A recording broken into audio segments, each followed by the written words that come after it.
The first book of Samuel keeps getting better and better. And today we see a capital sin make its apparition in the story. And the capital sin that appears today in the story is the capital sin of envy. Saul becomes envious of David. And how could we define envy in a nutshell? The best definition of envy that I've heard is the following one. Envy is when something good happens to someone else and something dies within you. Envy is when something good happens in someone else, and rather than being joyful for their triumph or for their victory, something dies inside of us. That's what envy looks like. And today we see that happens to Saul. David was the instrument to kill Goliath that was oppressing all of the Israelites. And Saul, rather than being joyful for David's triumph, something dies inside of Saul because Saul wanted all the glory and honor for himself.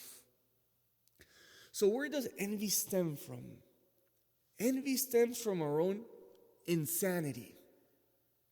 Each one of us is insane because we want to hoard for ourselves all the glory and all of the honor, and we want to be God of the universe. We want everything for ourselves. We want all the recognition for ourselves. And that's why envy is a common experience in each one of us.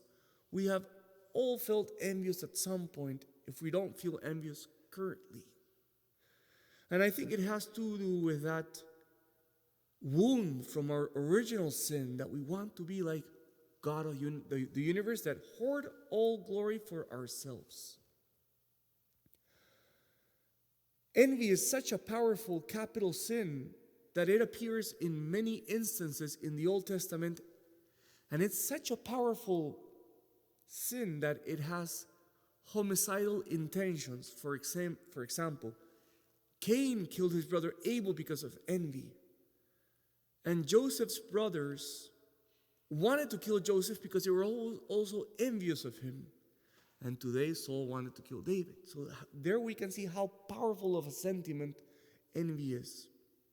Finally, how do we solve envy? How do we treat envy in ourselves when we see ourselves afflicted by this insanity?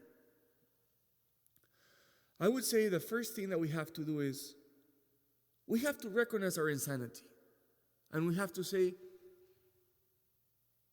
I don't have to be the Lord of the universe that hoards all attention and love and honor for himself. I think it's also good to be grateful and to say, I have my own gifts and I have my own accomplishments. But finally, I think we could also say, isn't it better when I'm forgotten? Isn't it better when I'm put in the second place? Isn't it more faithful to the Beatitudes and to the spirit of the gospel when I'm humbled? When I don't get to be the first one in everybody's life, in every circumstance? Don't I resemble more our Lord Jesus Christ when I'm forgotten? So today, brothers and sisters, don't be surprised when you find yourself envious. That's who we are. That's our fallen nature. Just remember, it's part of our insanity, and that's okay. But be grateful, and I would say, try to identify yourself with our Lord Jesus Christ, who was also forgotten, postponed, judged incorrectly. And in that sense, we can live more fully the gospel.